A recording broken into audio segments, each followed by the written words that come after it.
All right, we are back on the Andre Duke Show with Carter Smith. I got Carter and Richie with me today. How we doing, boys? Good, man. Hey, I can't doing complain. good. Can't complain. Yeah, I mean it's nice little New Year's Day. Happy 2025. Happy New Year to everybody out there who is listening or is joining us here. Obviously, a little different show than we wanted to do today. We were hoping to go live towards the end of the Rose Bowl and preview Notre Dame, Georgia, which we'll still do that. We'll still preview Notre Dame, Georgia. Obviously, we have to address, kind of what happened in New Orleans. And first of all, absolutely terrible what happened there overnight with the tragedy, the terrorist attack that happened. And I think I speak for both of you guys when, just really, really awful thing that happened. And obviously thinking about everybody involved and the victims and their families and everything like that. Obviously safety for the area and for the fans and everybody in the area is more important than any kind of college football playoff game or anything like that. So completely understand why they had to move the game or decided to move the game. Obviously, kind of sucks for us. It kind of sucks for the fans, especially anybody that traveled down there. I looked at traveling down there, and now I'm really glad I didn't. Like, number one, I'm safe. I'm in Ohio. I don't not at risk of really anything happening. But number two, I would have had a flight out of New Orleans at like probably 10 a.m. tomorrow morning, and I'd be scrambling to figure that out, and I'd be calling my work and being like, "Hey, I'm actually not going to be back today," or whatever. But just sucks for everybody involved. Really sucks for the teams. I think one of the things I wanted to ask you guys: do you think this impacts the outcome of the game at all? I don't think it will. For the most part, I kind of feel like it's just one more day. Um, they made the decision early in the day that they weren't going to play, so I don't think anybody had got there or warmed up or anything like that. So it's one of those things. It's in the college football playoff. I mean, they've been off for what, 10 days? What's 11 days?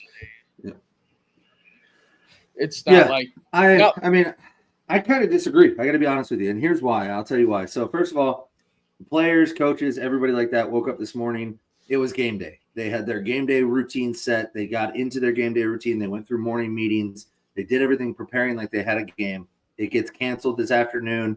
I mean, by 2 o'clock for a night game, you're 4 hours into your game prep. Now you're not at the stadium or anything like that. Obviously, they didn't have to travel there. But on top of that, now after it gets canceled, you have nothing to do. You can't go practice because there's nowhere to practice. The facilities are shut down. You don't have practice time anywhere. You can't really meet anywhere or do anything outside of the hotel. So these players and coaches are going to sit around and stew for another 24 hours about what's going on. They can try to overthink things. They can try to get back into the swing of things. But also on top of that, you're going to add the fact that there was a tragedy that occurred 2 blocks from where these teams are staying. And they're going to be focused on that. The crazy hysteria going on in the area is going to filter into those hotels and into that area. And I just think it mentally could impact a team. And you're now it's just another thing where like the way the college football programs are run are so regiment based and so schedule based. And you throw that schedule off, and now these guys don't know what to do, right? And so they're going to have to get back on the schedule. Now it's going to be a 4 o'clock kick instead of a 8:45 kick. And so that throws tomorrow's schedule off. And then they have to adjust today's schedule and tonight's schedule for that. And I just think it's a lot of change really quickly for teams that like both. And it obviously impacts both the same, right? Like both of them are dealing with it. But I'm just saying there could be a team that deals with it better than the other, and I do think it could play a role in the outcome of the game overall.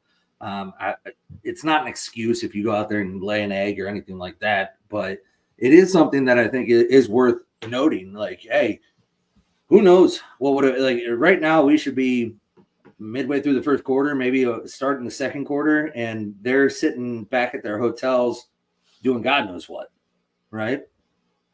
So I don't know. It's not something that I think if a team gets blown out, was that the reason? No.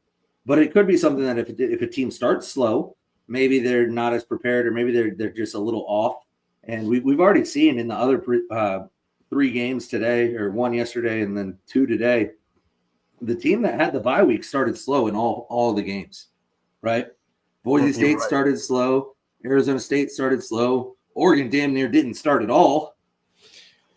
Yeah, the Ducks there. That's there's a lot to unpack on that. I think we'll get into that. We'll get into that for sure. But overall, I hate to say it, it's such a cliche, but thoughts and prayers, all that stuff. Like, obviously, we want everybody to be safe. If you're in the New Orleans area, be safe. Now's not the time. Like, I think it was the mayor or somebody said, now's not the time to go sightseeing, right? Like, if you're down there and you get an extra day, you're like, oh, I want to go see Bourbon Street. And it's like, well, maybe right now is not the time to do that. Like, go hang out at your hotel. It's a little closed off, I would say.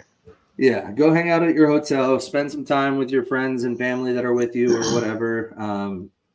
And then hopefully, I think overall, I think the law enforcement's doing a good job, and they're going to have everything cleared up, and they'll kick off at 4:00 tomorrow Eastern time. And how do you guys feel about that start time? I don't mind it. It's like right towards the end of my work day. I'm like, man, I hope I can watch some of it. Start. I'm going to miss like possibly the first quarter because I don't get off till 5. But I mean, that like you said, Carter, throws a wrench in everybody's regimen and schedule. And both coaches are going to have to refocus all their players onto what they came to do and play a football game. Yes, it's tragic of what happened. It's terrible. I couldn't believe what I woke up to this morning. But those coaches they're gonna have to make get those kids refocused, and get their minds ready to play a football game. And it's unfortunate that we have to even talk about this. Yeah. I think that, when it comes to unusual schedules, Notre Dame kind of is the leader of the way when it comes to that. We have, some of the, Notre Dame played at MetLife Stadium. Notre Dame played all across the country. So I think that, mentally preparing with all of everything that's going on down there, I think that I'm not going to say it's in its advantage or disadvantage, but you just got to refocus, on the Georgia side of things, refocus. You've been there before, so everybody's just got to lock in and get ready to go. And I bet I wouldn't doubt that Marcus Freeman and, Notre Dame played a lot of games in this time slot this year. So I think that, Marcus has probably got the guys locked in and is in tune with keeping them in this time slot, because Notre Dame's only played 3 night games this year? Yeah, something like that. Florida State, Texas A&M, and Indiana. Yeah. Yeah. They're I'm sure the schedule won't be an issue for Notre Dame or Georgia for that matter. I'm sure they both figured out the schedule pretty quickly of like, okay, 4:00 kick. And it's pretty simple. You find out the kickoff time and you work backwards from there, right? We got to be at the stadium 3 hours before kick or whatever it is. So that means we got to start this 2 hours before we leave for the stadium. We got to get up 6 hours before that. We have to get our breakfast. We have to get our meetings. We have to do all that, right? Like, it's pretty easy to work backwards once you have the kick time. It just, if it butts up with something you're already doing, right? Like, say you find out at 2:00 that the kick is going to be at 4, which is a little later than that. Then they found out the official kick time. And then you're already like, oh shit, we should be doing meetings right now. Well, we better hurry and get to meetings, right? Or something like that. But both teams are dealing with it. So it's not like a disadvantage for one team and an advantage for the other or anything like that. It just, and this is a perfect example of college football as a whole. It's how teams respond to adversity, to changes, to things like that, determines how successful a team is. So this is just another bump in the road. And I would say both these teams have faced pretty big adversity throughout the year, right? I mean, obviously Georgia has a couple losses. They faced some adversity dealing with those losses. Notre Dame has the one hiccup against Northern Illinois. That was a pretty massive hiccup that they dealt with a lot of adversity through that. Notre Dame dealt with adversity through injuries the entire season, as has Georgia, obviously losing Carson Beck and everything like that. So both teams are pretty well versed in adversity. So it's just another adverse moment that they have to deal with, and which one deals with it better is going to be a slight advantage for that team. Yeah. So on a little bit of a different note, there was the Arizona State Texas game today. I curious to get your thoughts on that. I watched the majority. I missed some of the first quarter, but Cam Scattaboo, wow. That kid's a baller. He put that team on his back. Well, yeah, I mean, like there's not enough you can say about the kid. He came out of high school, no offers, went to an FCS school in Sacramento, and earned a spot on Arizona State. Ended up finishing 5th in the Heisman, and has just really put that team on his back and carried them. And no more so than today, right? I mean, he struggled early running the ball. They struggled converting. They had, I think it was 4 red zone possessions, only came away with 3 points early in the game. And it's like, man, they were just getting Arizona State was finding a way to move the ball. But as soon as that field got tightened, they just didn't have the dudes in the front 7 to get any kind of movement forward. And then tightens up coverage. You can't throw the ball as well. The quarterback Levitt's pretty good, but he's not anything like crazy that can do it all on his own. Although he did have a run there at the end of the game that literally he put the team on his back and got it. I think it was like a 3rd and 13 or something like that. He scrambled up the middle and got it. But it was a crazy game. Texas looked like the better team for a majority of the game. Offensively, outside of that first drive where Texas just 2 plays, touchdown, outside of that, they really didn't look that great. I mean, the offense really didn't do much. I knew that the running game for Texas was a question mark. They had obviously almost 300 yards rushing against Clemson. I think Clemson's run defense is pretty bad. But outside of that, they've struggled to run the ball this year. And and then on top of that, Quentin Ewers looked good in the first half. I thought he looked really good.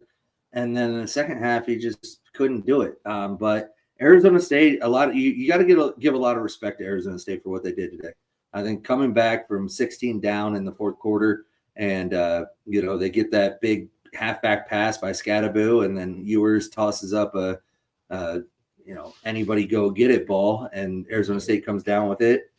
And then Scattaboo gets another fucking 60-yard catch and then runs it in for a tie. I mean, like, props off. Oh, dude. And when Scattaboo threw that ball, first of all, wasn't a great throw. No. just happened to be in the right spot where the guy could run back to it. But it was funny because as soon as he threw it, I just got visions of Boobie Miles' grandfather or whatever in front of net lights.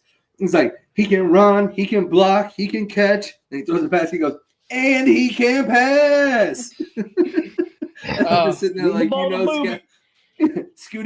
Scattaboo's dad is in the stands with NFL scouts like, man, Scattaboo, watch him. He can run, he can pass, and he can pass. Yeah, looking at Scattaboo's, yeah, this is my guy Dave. He was at the cigar shop today. We were hanging out there watching the Arizona State game, and Dave gave me a really cool lighter. Thanks, Dave. But Scattaboo's stat line, crazy.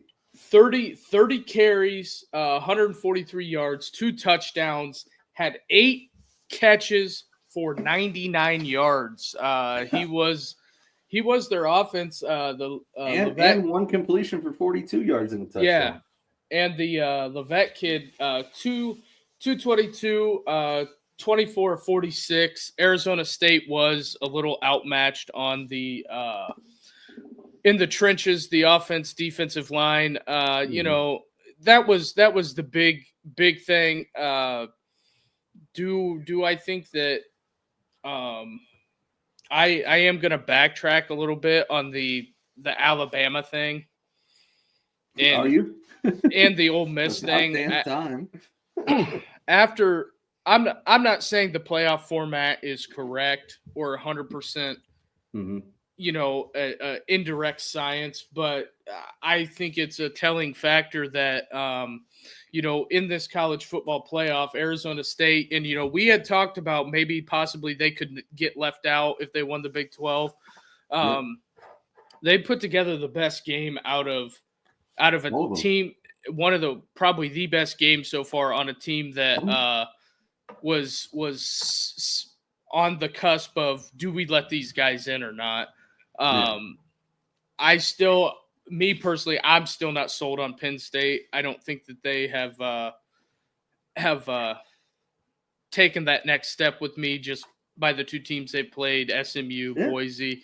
But, their route to the championship is their route. You can only play who's in front of you. So we'll find out, because whoever wins the Georgia-Notre Dame game will be the I wouldn't say betting favorite in the national championship, but I mean Ohio State looked great today, and I'm staring at that line right now. It's opened up Ohio State -6 already. That's not shocking to me. And we'll get into the Ohio State game in a minute. I want to finish up the Arizona State game and then reset the show and everything like that. Yeah. But that doesn't shock me at all. When you watch Ohio State's last two games, and we'll break it down and get into it. But the one thing I will say, as far as the playoff committee goes and getting the right teams in, I think they did get the right teams in. I just think the seeding was the issue. I think if you get rid of the auto buys and you have it so that the top 4 teams get a bye, conference champions just get in. You don't get a bye just because you won the shitty-ass Pac-12 or whatever, the shitty-ass ACC or the shitty-ass Mountain West. You don't get a bye for that. But you get in the playoff because you deserve a shot. You played the schedule you had to play. Because if you do that, you'd have better matchups. You'd have Indiana, Boise State or something like that in round 1 instead of Indiana getting mopped by Notre Dame. Or you'd have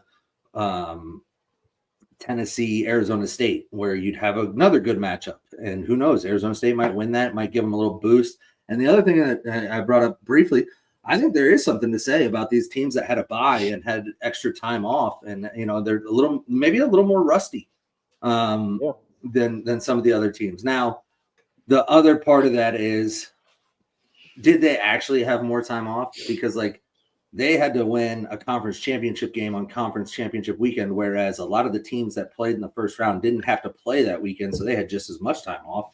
But then they got to play a game and then took 10 days off and then had to play this game. So, but all 3 teams, like I said, that had the bye lost, first of all, and all 3 teams looked really slow coming out, all of them. The one thing that I'll point out on the Texas side of things that's kind of baffling to me, Texas ran the ball 30 times today for 53 yards. Yeah, they can't run the ball. That's going to be a problem for them when they play Ohio State.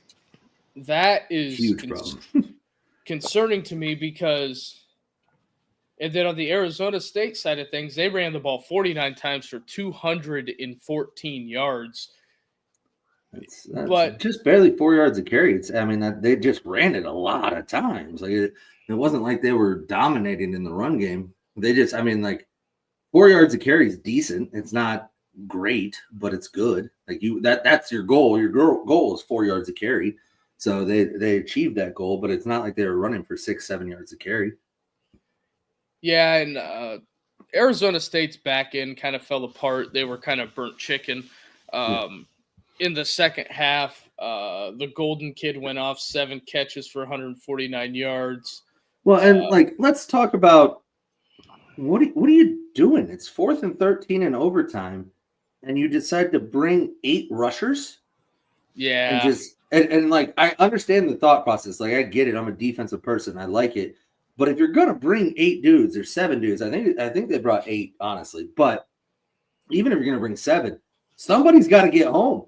You can't just get picked up like they did. They got picked up, and Ewers had time. And then the dude was just wide open for a touchdown. It's 4th and 13 in overtime. You scored a touchdown. All you have to do is not let him score a touchdown. Maybe don't sell out on the blitz in that moment.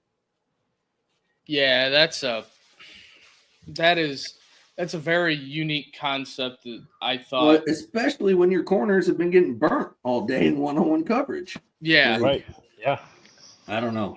That was an interesting defensive play call by my estimation. But we haven't even talked about the biggest conversation of that game. Texas doesn't even go to overtime if the refs can call a fucking penalty properly. Yeah. If that wasn't targeting, there's no such thing as targeting. It doesn't exist. No. You got to figure something out, that stupid ass rule. I don't understand it. What is targeting, dude? What is it? Well, the way the rule reads, because I was at the cigar shop and there was a lot of guys that were like, me being a football person, seeing that hit, that's unavoidable. But on the other end of it, the targeting rule states any forcible contact to the head or neck area with leading to with the crown of the helmet. Yeah. He didn't lead with the crown of the helmet, but that was forcible contact to the head or neck area. And then there was the interception that Quinn Ewers threw that the kid gave the Golden kid the shoulder whenever he was coming through. Again, an unavoidable play. It's just a football play, but you also have it's a judgment call, but it depends on what side of the pillow they woke up on that day. I don't necessarily agree that those two are the same because, again, I think helmet-to-helmet contact is a first indicator of targeting. That's number one indicator is helmet-to-helmet. Then you have to look at how the helmet-to-helmet happened. He definitely leaned in and got him right here in the helmet. He's also a defenseless player, which is number 2. And then forcible contact to the head or neck area is number 3. All 3 check. All 3. Now with the other guy after the interception, it's a shoulder, so it's not helmet to helmet. Forcible, yeah, definitely.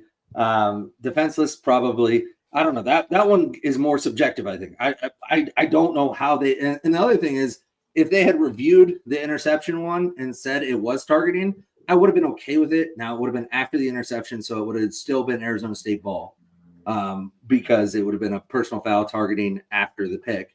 I would have been fine with that. They could have called that. But the fact that they reviewed this one and still came back and said no targeting, I have seen way too many reviews of hits that are way less targeting than that. And they come back and say, confirmed, targeting, yeah. And the last thing I have on this is that there's got to be some type of consistency with the targeting rule as in college football as a whole. Can we at least agree to that? Oh, yeah. There's got to be some type of consistency. At least have like a targeting 1, targeting 2. You just can't. It can't be a broad general call. Yeah, you have to change it because for it to be 15 yards and an ejection every time it happens is ridiculous. But I just don't. I don't think they should kick the kids out. In my opinion, I don't like that. At least not for like the first one, or unless it's like an egregious targeting. But like it should be like he's saying. The personal fouls. If you get 2 personal fouls, you're done. Or even if you want to but it still gets into the subjective area where you have to judge intent. And can you ever really know what the intent of a defensive player is in the moment? No, not really. But and this is that's one. Yeah, because that is something with the running backs that lower their head and bring contact to the defensive backs and the linebackers. Technically, that's targeting. So I don't know. Gets called. It never gets called. And then what about the guards pulling on when you have a guard pulling the hole and he completely goes and annihilates a linebacker? That's targeting because a lot of the offensive linemen lead with their heads. Yeah. It's in the roughing the passer is not out of hand like the NFL yet, but it's just something that, that I think that they need to sit down in a room and think about how much is this affecting the game opposed to, I don't think it'll be open. It's not going to ever be open season like it was on wide receivers over the middle, but I'm just saying I think that they have to come up with something that's more uniform that can fit into the game. If it's like a James Harrison blatant Musim Muhammad across the middle where he just completely blows him up, okay, then maybe. Yeah. It's a 15-yard penalty, and that's Maybe a little Vontez perfect on Antonio Yeah, I was just Brown. going Like, to say, yeah. that's perfect. like, okay, yeah, that's targeting. We got it. And so that's where I'm at. But anyway, while we're at this point, if you're watching out there on Twitter, come on over to YouTube. We got plenty of people in the chat. We got Ryan Days Beard, Chris, my buddy Dave. So we got plenty of people in the chat. Hit that like and subscribe button because we're trying to blow this show up and break the algorithm and turn on those bell notifications so you know whenever we do go live, which I think tomorrow at some point we're going to try to figure that out because of this kickoff. So probably won't be able to go live pregame. I do have to work, but I already looked at my schedule and moved a couple things around, so I'll be done in time to be home for kickoff. So probably what I'm thinking, and Duke, we can figure it out. But I'm just gonna live stream the game, or at least like part of the game, and then we can do a post game show. Yeah, that'll work. Yeah. So I guess in the second segment of the show, we'll get to the Ohio State Oregon game. Yeah, and Sid with the congrats to lowercase t, the Ohio State University. Hope Notre Dame can do the same tomorrow. I hope so too, man. That'd be great. But yeah, I mean, I know both of you guys watched it. I'm gonna say it. Ohio State right now is the best team in college football. Let me answer one question for the Penn State guy. This is a loaded question when it comes to the Notre Dame passing attack, the offense, and what Riley Leonard does well. The receivers have came on the last couple games of the year. They have been Faison has flashed. Bo Collins has been consistent. But Notre Dame has been so dominant at running the football with Jeremiah Love and Jadadeon Price.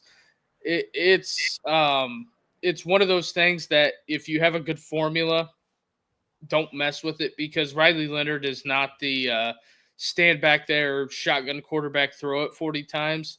So that has been Notre Dame's bread and butter. I'll add to that. I mean, you hit the nail on that. I mean, early in the year, the receivers weren't getting separation. They weren't playing as well as they are now. Now, the other part of that is Riley Leonard, if we're being honest, is an inconsistent quarterback when it comes to accuracy. He's not the most accurate guy, especially on the deep balls and throwing it downfield. He's more accurate underneath. So I think that plays a role. Your skill position players are good. They're not great. Faison has looked like a much better player than he did early in the year. Could have been because he missed spring ball because of lacrosse.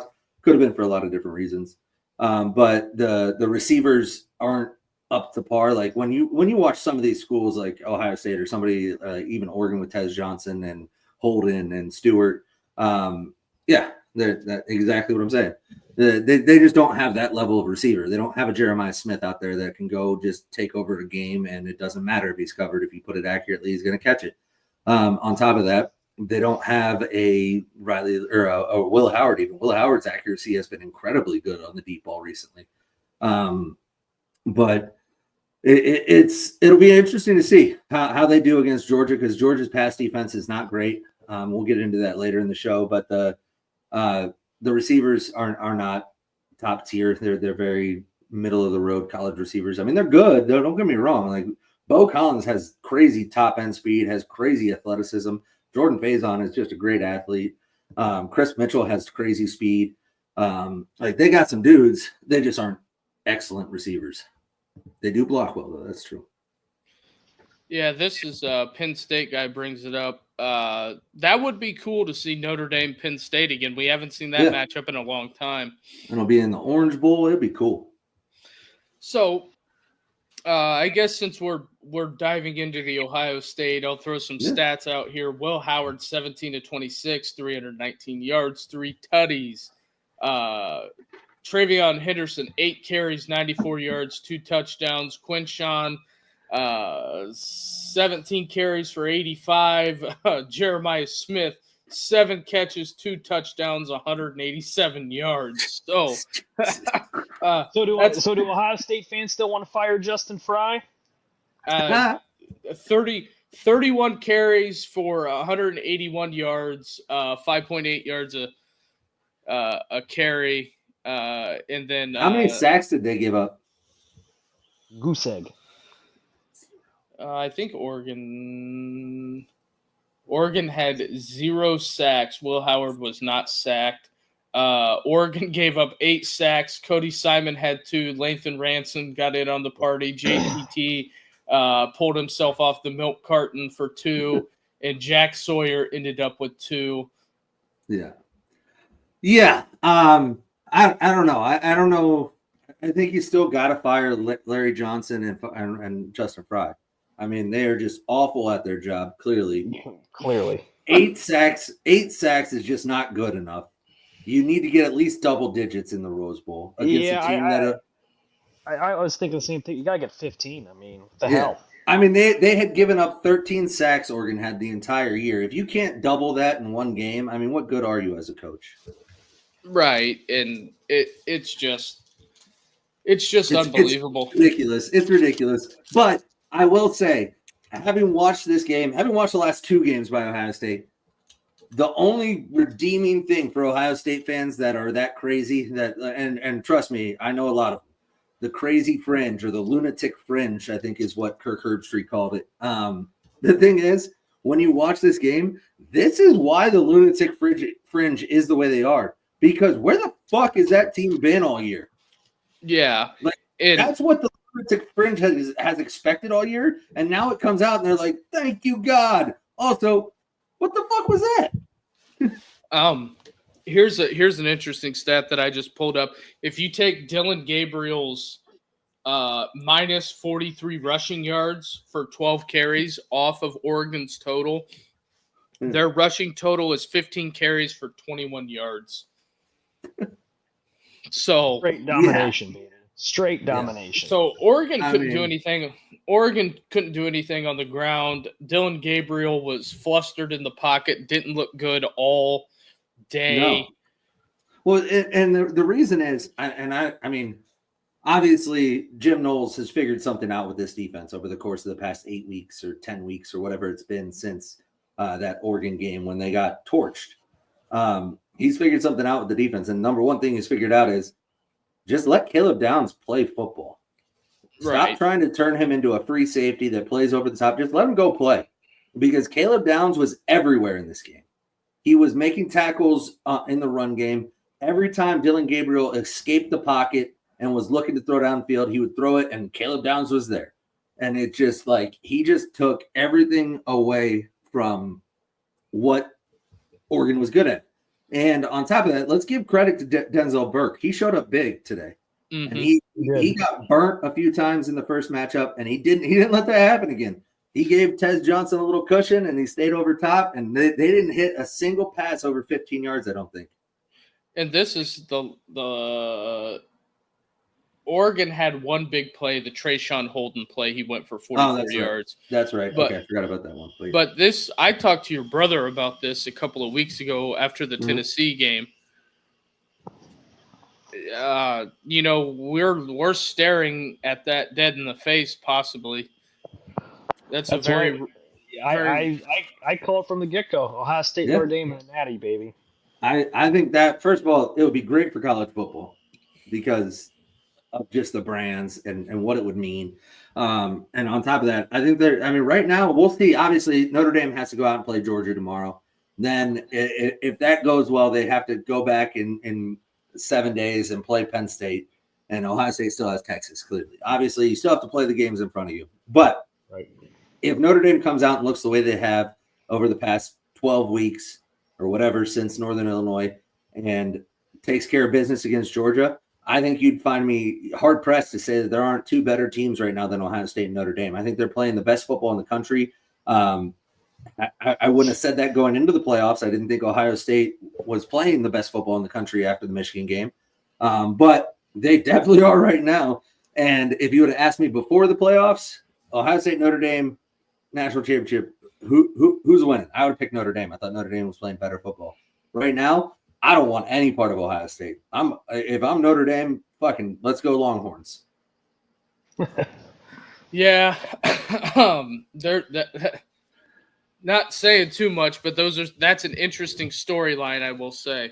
Yeah. But obviously, if I'm Notre Dame, I'm not thinking about any of that. I got to fucking play Georgia tomorrow. Exactly. You have to focus on the task at hand, and the one thing that I think on the Ohio State side of things that I don't think that they'll give anybody any flowers on is how about Jaden Fielding making his 2 field goals today? He needed that. That kid needed that. The laces were out. The ball was set perfectly. Hey, I was shocked as hell when he made it. I mean, and he drained them. It wasn't like they were close. Yeah, it wasn't like they were close, like almost missed. No, he drained them right down the middle. I mean, they weren't crazy long field goals, but we've seen him miss short field goals several times this year, and that was big for him. And I don't think that alleviates the question marks in the kicking game if they get into a game-winning situation at like a 50-yard field goal. I don't think anybody's going to feel comfortable with Jaden Fielding trotting out there to kick it, but it at least gives you a little bit of a reassurance that, okay, if we play our game, if we get close and we stumble, we mess up, we get a penalty, whatever, and we trot him out there for a 35-yard field goal, he can make it. Like, I think you can feel confident that he can make it. I'm not saying he's going to make every one, but he at least has shown you, like, he's getting rid of the yips, whatever was messing with him. He looked a little better today. I would agree with that, Carter. And I think it's unbelievable. We're going to get Ohio State, Texas on a Friday night. Friday night in Dallas. So at Jerry World. Yeah. And the bowl game, the other bowl game, which no one cares about, is going to be Duke and Ole Miss. It will follow Notre Dame, Georgia. Hey, let's go Duke. Keep rocking that SEC. But no, don't ever apologize for the chats, Irish. If Ohio State beats Michigan, do they beat Tennessee and Oregon? It's the pissed off squad. I'll let you guys answer first. I've said it from the get-go. Those 2 losses. I mean, the one, they were pissed off when they lost to Oregon at Eugene by 1 point. They were pissed off. Then when they lost to Michigan, I think that lit a fire that underneath everybody on that football team, even the coaching staff, everybody. They came out the last 2 games, fired up, playing pissed off football, dominating all 3 phases of the game. I think, as much as I don't want to lose to the arch rival, they kind of needed that to refocus them. The cliche, everyone says $20 million roster. Okay, whatever. But now with that lot, like I said, like that loss for Michigan, I think they refocus, they reshape their focus. They're locked in. They know what the task is at hand, and we'll see what happens with Texas.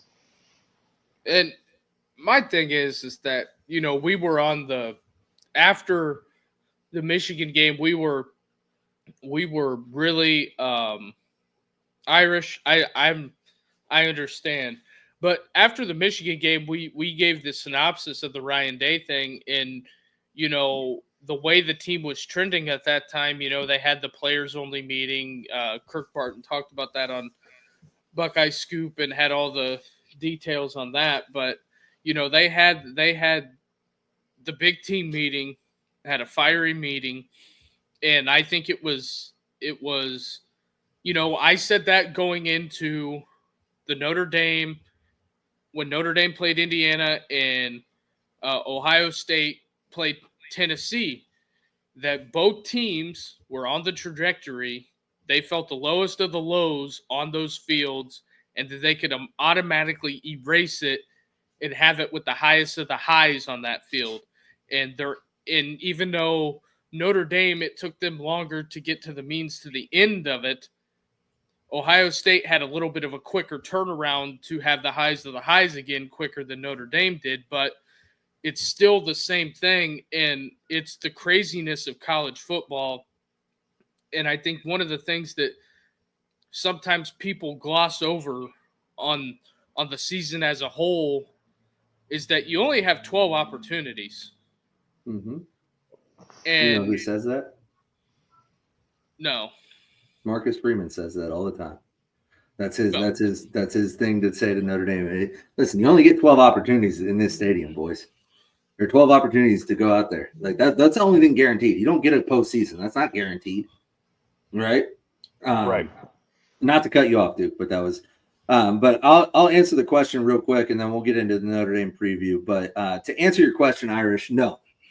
Ohio State, I don't think beats Tennessee and Oregon if they don't lose that Michigan game. I'll be very honest. I don't think they do. And I've brought this up on the show several times. I've brought it up to people I talk to.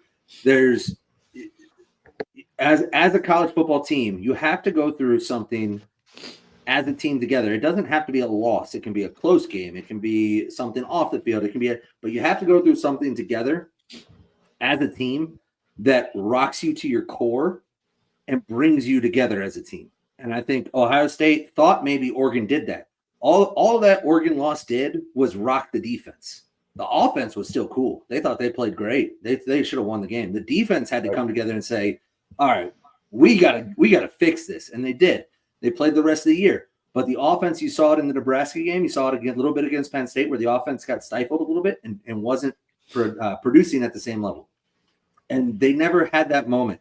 And so they needed that Michigan loss to kind of pit everybody against each other and get everybody in the room to say, listen, we fucked up once, we fixed it. You fucked up this time. Now it's on you. You need to fix it.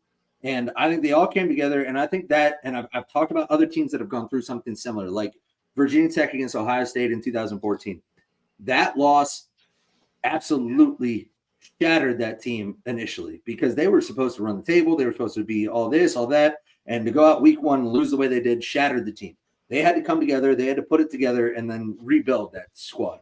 Same thing happened with Florida in the Tebow promise, right? Tebow goes out there crying, I promise you'll never see a team come together, blah, blah, blah, blah, blah, blah, and did that and won a natty. And so sometimes as a team, and Notre Dame went through it with Northern Illinois, you go off of winning such a big game against Texas A&M, at Texas A&M, week one, SEC opponent, like all the people pumping you up. You're a playoff team. And then you go lose to a MAC school? There's one of two ways you go from there.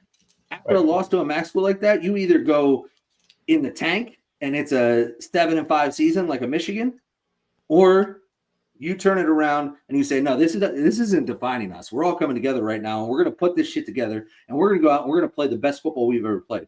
And that's what both these two teams have done after that defining moment. I think Oregon was a precursor moment for Ohio State. Michigan was the defining moment for Ohio State, where that changed everything for that team. And Notre Dame went through it a lot earlier in the year, but Notre Dame also had to go through it a lot earlier in the year, or else they wouldn't have an opportunity to be in the playoff the way they are now, I think.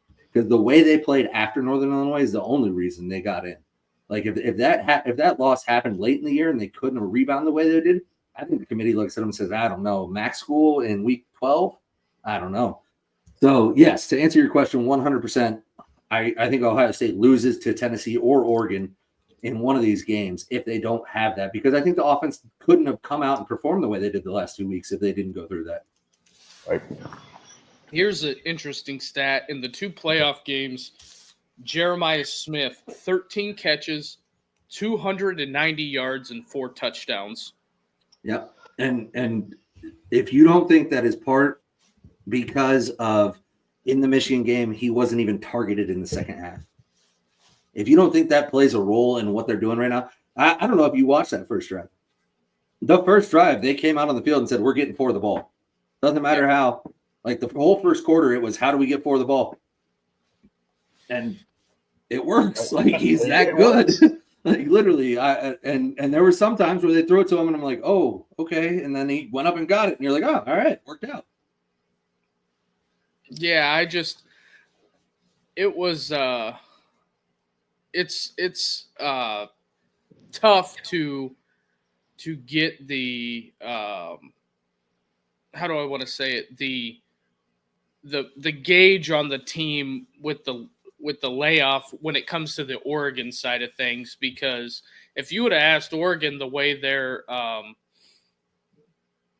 they were coming into this game, it was pretty much the experts handed it to them. Right. They did, and that was across the board. There was Oregon. Yeah. I didn't think it was going to happen because Ohio State, like we all said, that was the defining moment that brought that team together was losing on November 30th. 100%. I agree. Yeah, and one of the other kind of caveats on that is I feel like Ryan Day had to like look himself in the mirror, and when you're at that big ethos of college football, a lot of those guys can't take responsibility for some of their actions, and I still think if it comes down to the Michigan game plan, I think at some point, seeing what we've seen out of Jeremiah Smith, the 13 catches, almost 300 yards and 4 touchdowns, maybe you should have thrown it to him. But I think a lot of people think that, and for sure. And I think with the playoff run that they've had so far, I think the out and out fire Day people need to just chill out a little bit. I think that's cooked. The way they've looked in this game and in these last 2 weeks, I think that's gone. I think everybody understands that that's not going to happen, and it shouldn't. Yeah, to me, it's a dead narrative. So I think where we're going, we're going to have 2 major matchups here. Texas, Ohio State. I think Ohio State will come out and run the ball down their throat again. Mm-hmm. Yeah, I definitely think that's going to be the game plan. I think they're going to test the secondary pretty heavily with the receivers they have, because I think Arizona State left a lot of plays out there because they didn't have elite wide receivers or a good quarterback. Not that he's not a good quarterback, but not a great quarterback. You know what I mean? I think it'll be a heavy dose of 4 and a heavy dose of 32-1. 32-1. Yeah, for sure. I agree. So yeah, with that being said, we'll go ahead and do a little reset here to get to the final segment of the show. If you're watching out there on Twitter, come on over to YouTube, hit that like and subscribe button. We got somewhat of a schedule tomorrow. We're going to do a little pregame show and then maybe a little postgame. Maybe watch it a little bit of it live. So we'll be doing that tomorrow. It's one of those things that as schedules change in the podcasting world, you have to adapt. So doing a little thinking on our feet here. So with that being said, hit that like and subscribe button and turn on the bell notification so you don't miss any of it. So, final segment of the show. Yeah, let's get into it. Obviously, we got a big one. It's supposed to be going on right now, but it gives us a little extra time to talk about it. Notre Dame facing off with Georgia tomorrow, 4:00 kick, Sugar Bowl down in New Orleans. I'll let you guys go first on what you think is going to happen tomorrow, and then I'll dive into kind of my analysis and everything like that. Go ahead, Rich. I think Notre Dame running the ball is going to be their biggest strength tomorrow against that Georgia defense. Like we've all said, it's not the same Georgia defense the same vaunted Georgia defense that we've seen in the years past. I would like to see their wideouts, kind of ball out tomorrow, and really see where they stand against that SEC talent. Riley Leonard, you got to place the ball in Riley Leonard's hands. He's your captain, he's your leader. Let him do his work. Defense, I don't think Georgia's offense isn't that potent at all either. I think Notre Dame's defense is going to have a field day with them. My analysis of this is Riley Leonard, do not turn the ball over. Turn around and hand it to Jeremiah Love. Jeremiah Love has a touchdown in every Notre Dame game this year. I think he's dynamic. I think the run game is going to be the benefactor in this. And I would not be shocked if Mike Dimbrock comes out in tempo, not allowing Georgia to sub. I think that is going to be the tempo of the game is going to be a huge factor, because I think, Notre Dame's kind of been methodical all year. And I think with this time off, the master of throwing new wrinkles in was a guy by the name of Jim Tressel. And if Georgia is anticipating doing all kinds of rotation on the D line and stuff like that, I think you're going to see the Notre Dame offense come out into a little bit of a hurry up, not taking 20 seconds off the play clock. I think it's going to be an up-tempo Notre Dame rushing attack, and I think that's what's going to kill Georgia. In short and intermediate routes, let the receivers run. Yeah, okay. Absolutely. So, I mean, when you look at this game, the way I look at it, obviously they both are good teams. They wouldn't be here if they weren't, right? But when you break it down statistically, and then I've watched film on both teams, I think Georgia has a little edge on the defensive front. I think their defensive line is pretty good. They're obviously Notre Dame's offensive line has played really well, but they're obviously missing some pieces, a little injury prone there. But as far as offense versus defense goes, I mean, Notre Dame has a number 39 total offense in the country. Georgia has like the 35th total defense. So pretty comparable in that route. Where I think the difference is Georgia has the number 11 passing offense in the country. Obviously, all of that has been done with Carson Beck, right? So we don't know what we're going to get out of Gunnar Stockton. Is he as good as Carson Beck? Is he not? But the good thing is he's going up against, and Notre Dame has one of the top pass defenses in the country still. It's top 20, I believe. So that's going to be a test for Georgia. Can Gunnar Stockton throw the ball and move the ball against this Notre Dame secondary? Because the Notre Dame secondary has given up plays since Benjamin Morrison left, since some of the injuries happened, but they haven't. It's been more of a bend, don't break secondary, and they still haven't given up the chunk plays or the big back-breaking moments. Now, I think where you get into a little bit of, this is where I think on offense for Notre Dame's going to be able to run the ball. Georgia has barely a top 50 rush defense. Notre Dame has one of the best running offenses in the country. I think Notre Dame needs to rely on that run pretty heavily, but Georgia has one of the worst pass defenses in the country, barely ranked in the top 100. Now, Notre Dame's pass offense isn't ranked that highly either, but I think this is where you have to, if you're Riley Leonard, you have to pick your spots and you have to take some shots.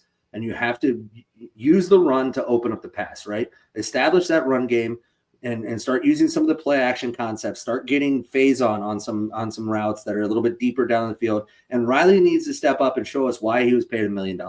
He needs to show us that he can hit some of those over-the-top routes, some of those deep down the field shots.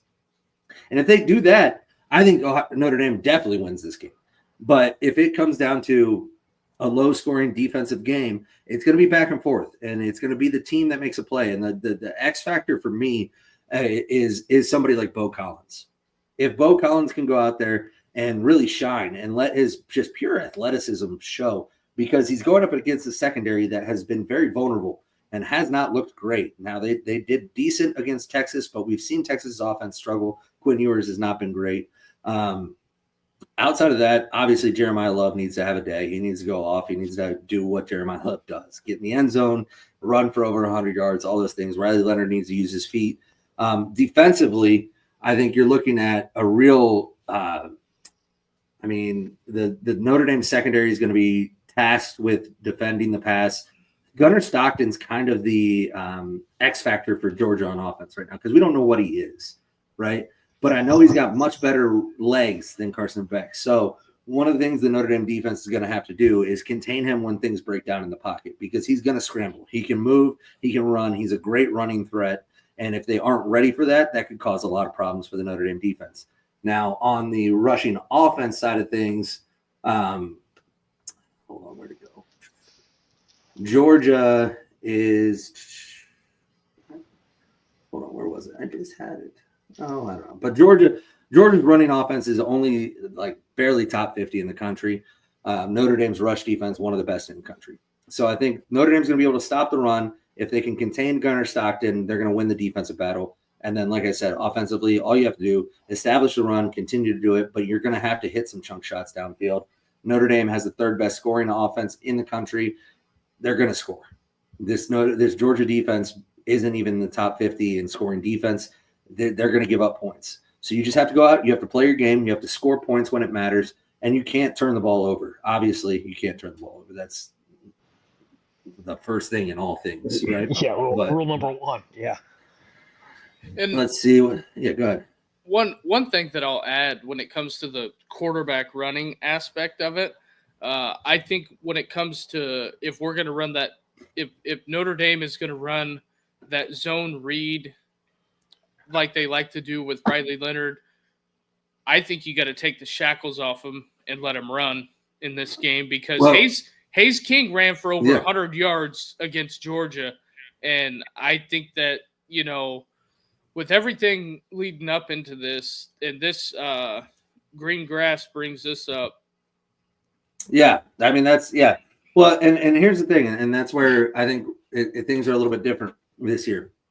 When that happened in the last 10, 15 years, Notre Dame has gone up against an SEC opponent with one of the best defenses in college football. Like when they got blown out by Alabama, that Alabama defense was probably the best defense in college football, right?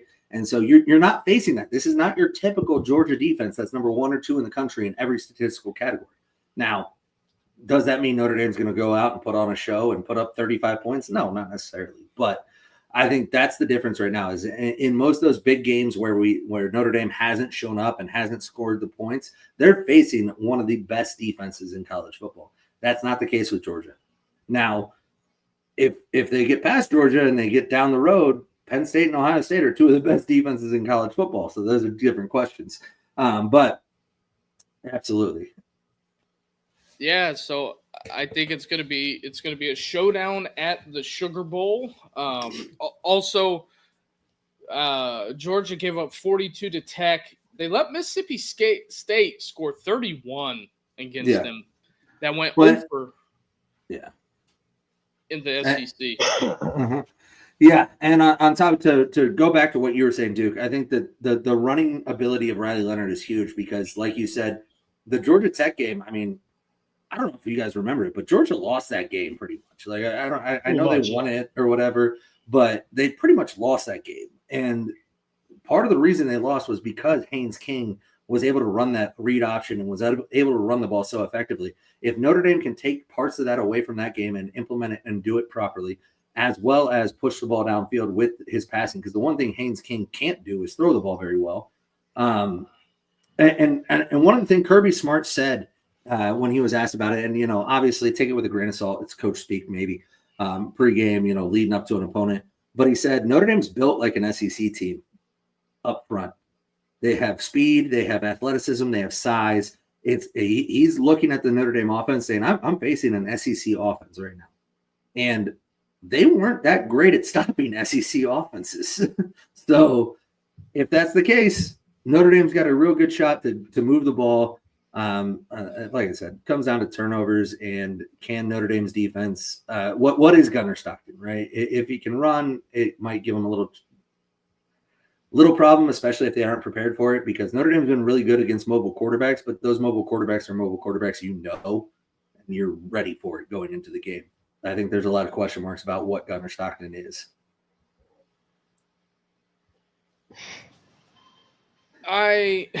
He's talking to me. I'm assuming I was reading something. Kirby Smart on an interview today came out and said that it's super imperative for Georgia to start fast. And I think that's interesting that he brings that up because I think offensive momentum for Georgia is going to be huge. And I'm wondering if because you know how sometimes coaches see it when they practice, when they walk through. Yeah. You can pretty much gauge. If you ask a coach to answer, you put some truth serum in them. You think they're going to come out sluggish? I wouldn't be shocked if Georgia comes out slow. Yeah, I think that's part of it. And like I brought up, having the first round bye, I think that a lot of these teams have come out slow. And I think Kirby, and probably part of the reason he put that into the media is to get it in his players' heads so that they don't come out slow, because he probably sees it in practice. He sees, and that's one of the things that I brought up when I was talking to somebody today about it. They're like, man, these teams that got the bye all lost. Now, granted, 2 of them were overmatched in their opponents. Oregon obviously got slaughtered and started really slow and looked terrible in the beginning. But my thing was, yeah, but you have to understand those 3 schools that got the bye that lost after having that extra time off have never been to the playoff. Like not, at least not the staffs that are there now. Like Oregon went to the playoff in 2014. But the staff that's there now has never coached a college football playoff game. So they've never had to deal with this extended time off. Kirby Smart's been here a lot. He has a lot of experience dealing with this. So for me to think that Georgia's going to start slow because those schools did, that's a little different. Yeah, absolutely. I feel it. Oh, our guy Siski out there. Siski in the chat. Go dog, sick 'em. Yeah, well, it's going to be. I'm telling you, I think this is well. We all know Siski is just a little upset because the SEC looks pretty shitty right now. They haven't had a good showing. I think that with both teams together, if you look at them, Notre Dame does different things on offense than what Georgia has. I think when it comes to Georgia starting the backup quarterback, I don't know how it's going to be as far as them being in sync offensively, and I think that it's going to be one of those matchups. I think a couple plays will determine the outcome of the game. As far as like, if this game ended up 14-17, I would not be shocked at all. Not at all. It could definitely turn into a defensive game real quick. And I think the big thing Notre Dame needs to stay out of is a shootout. If it comes down to the passing game, that's not something Notre Dame wants. But if it just comes down to scoring points, they've been pretty good at doing that.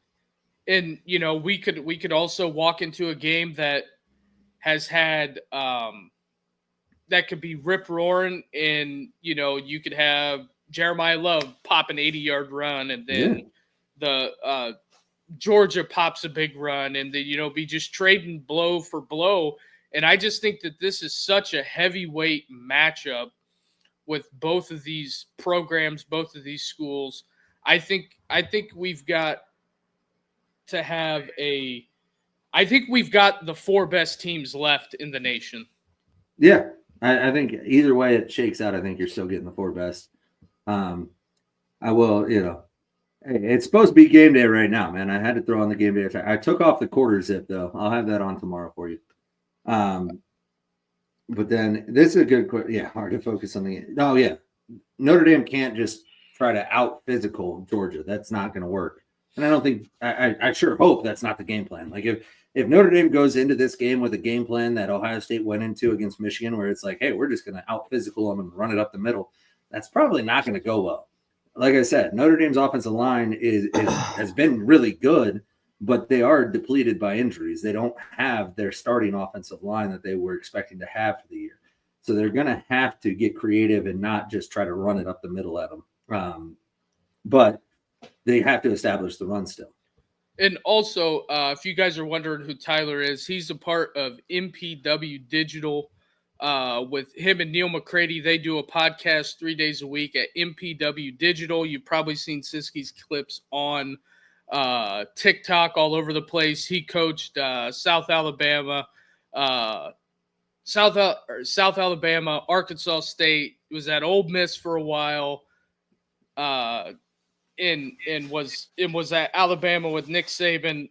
He's been all over, though some people in some circles call him Sunbelt Siski, but He's over there with Neil McCready, who covers Ole Miss on MPW Digital, and you'll catch those guys all the time. Neil's got all kinds of content over there. So if that's something anybody that's watching's interested in, Siski's always got good stories. Doesn't matter. They're all playing for second. Can't wait for all Ohio State fans to get teabagged by Ryan Day. Hey, I agree. After watching the last 2 games, Ohio State looks like the best team in the country. That's for sure. They've turned it on, and I do want to address this one before we get out of here. How much of a risk do you think there is that it turns ugly for Notre Dame like Oregon today? I mean, I'm not going to say 0% because I'm not that naive. I've been a Notre Dame fan for 34 years, so I've seen it turn ugly for Notre Dame quite a few times. But I don't think that's likely. It's just not the type of game Notre Dame plays. So I think even if it starts to get out of hand, Notre Dame will still try to establish run and control the clock, and they'll reel it in. Oregon plays a much more loose and fast game, and if they can't get it going, obviously you saw how quickly it can turn ugly. Yeah, it's anything with these big games, and also we got to remember, for no matter what they get paid, these are still kids. Mm-hmm. So kids are going to be kids. With the game delay, I think I seen some people are like, this is a major blow to both teams, blah, blah, blah, blah, blah. Me personally, I don't think it's that big of a deal. You just have to recalibrate. And I think if you have good infrastructure in your program, I think Marcus Freeman, and like I said at the beginning of the show, Marcus Freeman and Kirby Smart are going to have, they're going to be able to adjust to this. Mm-hmm. It's not like we're canceling the game and saying we're going to play it in, a week or something like that. Yeah. It's just a couple hours difference. And I'm sure, for the coaches and the coaches' families, regardless of the outcome of the game, I'm sure they're probably happy it's a 4:00 kick. Probably. Because I'm sure, regardless of whatever it is, I mean, Georgia's got to travel, Notre Dame's got to travel. So I think it's going to be. I think that's part of the reason. Part of the reason they moved it is, and this is just the difference in college football now with the 12-team playoff is. Now, you're dealing with a team, whoever wins this game tomorrow has to turn around and play Penn State on Thursday. Penn State's going to have almost a 3-day head start on that, right? They're going to be able to rest longer. They're going to be able to prep longer and everything like that. That's why they had to get this game done tomorrow, and I think that's part of the reason they moved it up. I also don't think they really want to go head-to-head with the NFL for Thursday Night Football ratings, but that's just me. Is there a Thursday game this week? Oh, no, I think week 18 they don't do one. I think you're right. So, charter flights. That makes sense. Yeah, that makes sense. Tyler's been through that, and so I mean that's kind of our breakdown and analysis of the game. Hey, we better do picks now because I don't know. I know I won't be able to go pregame. I'll be able to stream live during the game, but we'll. What are we thinking pick wise? We'll let Richie go first. I'm gonna go Notre Dame 24, Georgia 16. Okay. I'm gonna go. This is a tough one. Hey, do it, you SEC homer. I know you want to. Give me. What's that coming down the track? Yeah. Siski says dogs 31-14. Woo! Ooh. Give me Georgia. Give me Georgia. Could have called that before the show. Give me Georgia 35, Notre Dame 21. Oh, damn.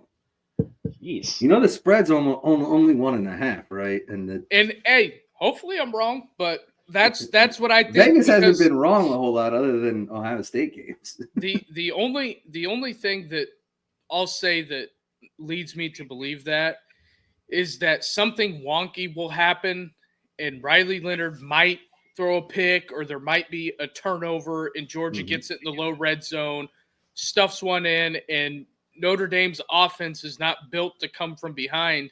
And if Georgia jumps out and gets on them early with the Frazier kid, and they can somehow find a way to run the football, which I think Notre Dame has a great front seven. It's going to be depending on how, Georgia likes to use tight ends, create extra gaps. That's one thing that I think that Notre Dame hasn't really seen a whole bunch this year is a dynamic tight end. And I think that with the dynamic tight end, Georgia can create an imbalance. Yeah, I don't disagree. I could see it happening. I don't think it will, but I could see that happening. I agree. Leonard's going to have to be the one that wins the game for sure. And I would say if Texas had lost to Arizona State, 100% Georgia's going to win this game because the SEC is not going to not have a Final Four team, right? Like ESPN and the refs and everybody will make sure that happens. Kind of like they did to Texas. But luckily, Texas got in, so hopefully everything can be called fair in this game, and we can have a good game. No, I'm kidding. But I think if I had to pick, and I do, I'm going to go – I think Notre Dame wins the game. I think it's going to be a close game. I think it comes down to Riley Leonard making plays, and I think he can. And I don't think it's necessarily going to be him making plays with his arm. I think he's going to make plays with his legs a whole lot.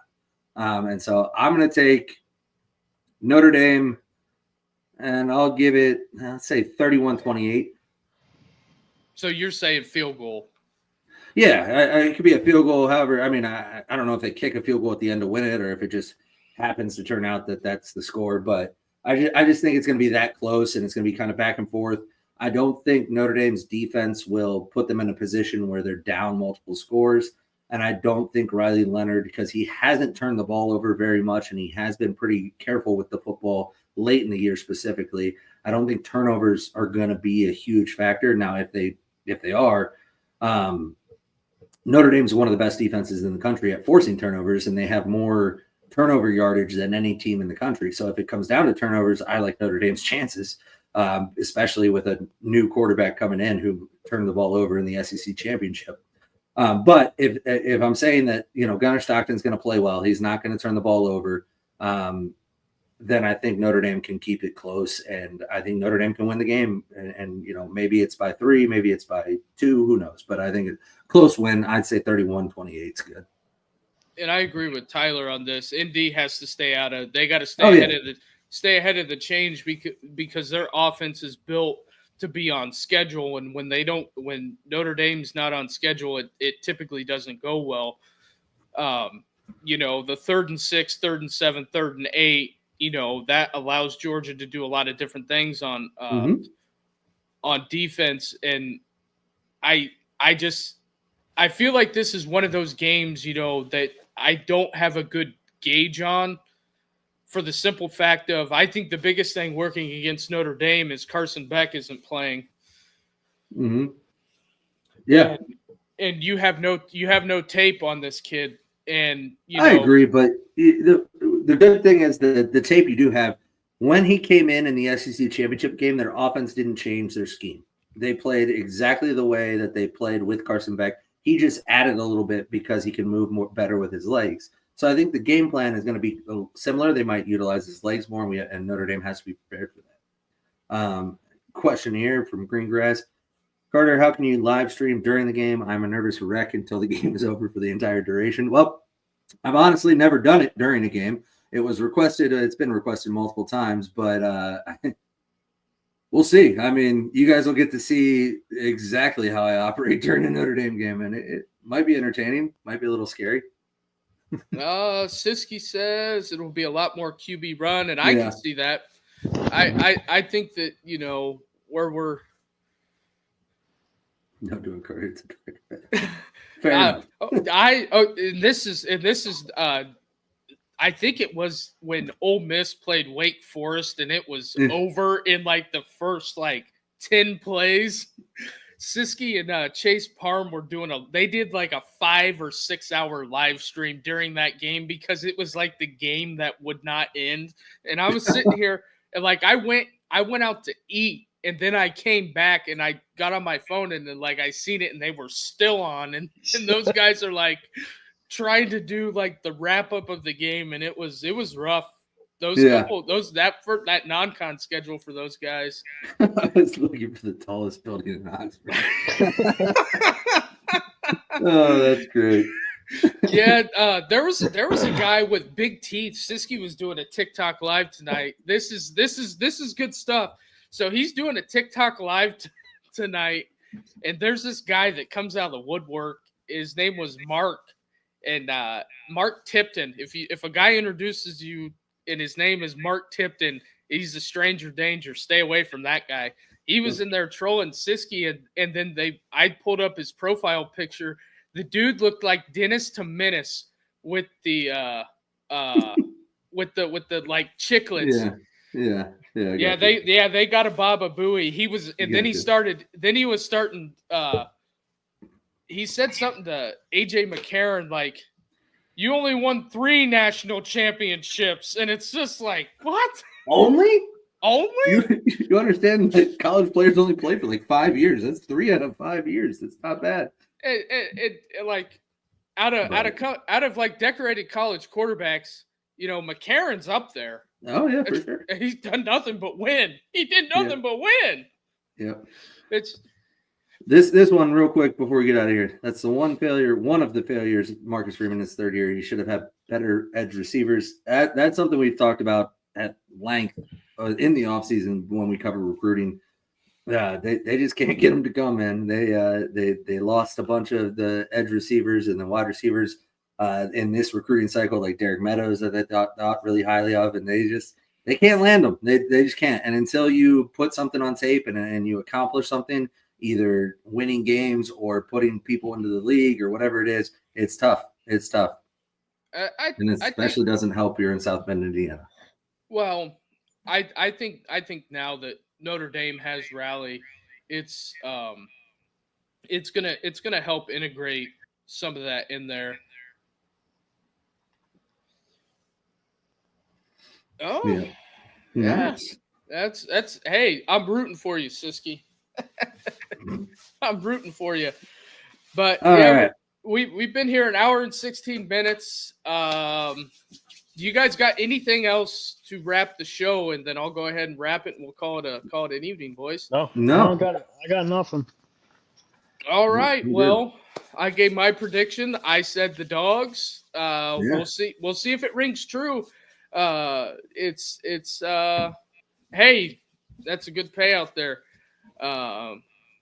Can we get a Go Dogs from Carter? Absolutely fucking not. There's no chance you're getting that from me. I'll give you a Roll Tide before that right now. Hey, Roll Tide. Hey, let's spam a blitz. We'll have to see. Oh yeah. Oh, probably. Yeah. Old Rocky Top. They talked a lot of mess on Twitter, but yeah, probably still drunk. With that being said, we'll go ahead and wrap this thing up before it goes off the rails. Appreciate everybody watching. Greengrass, my guy Tyler Siski, everybody else, Dave, Nick. Texas is going to get it next week. Yeah, that's right. But with that being said, everybody hit that like and subscribe button. Turn on those bell notifications. We're trying to grow this show. We're trying to blow it up, trying to do things for the fans. So if you could do that, that would help us a ton. For Tyler, Richie, and me, everybody have a good night, man. Who's Tyler?